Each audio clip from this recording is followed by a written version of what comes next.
मराठी सिनेसृष्टीतील प्रसिद्ध अभिनेत्रींच्या यादीत अभिनेत्री वंदना गुप्ते यांचं नाव आवर्जून घेतलं जातं। वंदना गुप्ते यांनी आजवर अनेक वेगवेगळ्या भूमिका साकारत प्रेक्षकांचं मनोरंजन केलं आहे।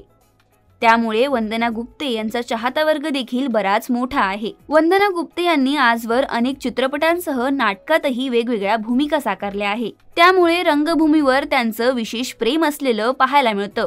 तर नुकतंच झी नाट्य गौरव या पुरस्कार सोहळ्यात वंदना गुप्ते यांनी एका नाटकादरम्यानचा गमतीशीर किस्सा सांगितला आहे।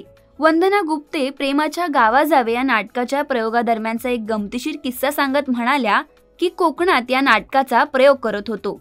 त्यावेळी सेटच्या मागे एक आंब्याचं झाड होतं आणि या नाटकात माझ्यासह अभिनेत्री निवेदिता सराफ देखील काम करत होत्या। या नाटकाच्या प्रयोगाचा पहिला अंक संपणार तेवढ्यात त्या झाडावरून एक आंबा माझ्या समोर पडला आणि आता माझी एक्झिट होणार, त्यामुळे जर मी तो आंबा नाही उचलला तर निवेदिता तो आंबा उचलतील आणि मला तो खाता येणार नाही, म्हणून मी चालू प्रयोगात तो आंबा उचलला। पुढे हा किस्सा सांगत वंदना गुप्ते म्हणाल्या की प्रयोग संपल्यानंतर यामुळे मला मात्र दिग्दर्शकांकडून खूप बोलणं ऐकून घ्यावं लागलं, परंतु मी ते सगळं निमूटपणे ऐकून घेतलं आणि तो आंबा सुद्धा कापला व तो दिग्दर्शकांनाही खायला दिला।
मराठी चित्रपटसृष्टीतील लेटेस्ट अपडेट्स आणि गॉसिपसाठी आमच्या चॅनेलला सबस्क्राईब करा आणि बेल आयकॉन दाबायला विसरू नका।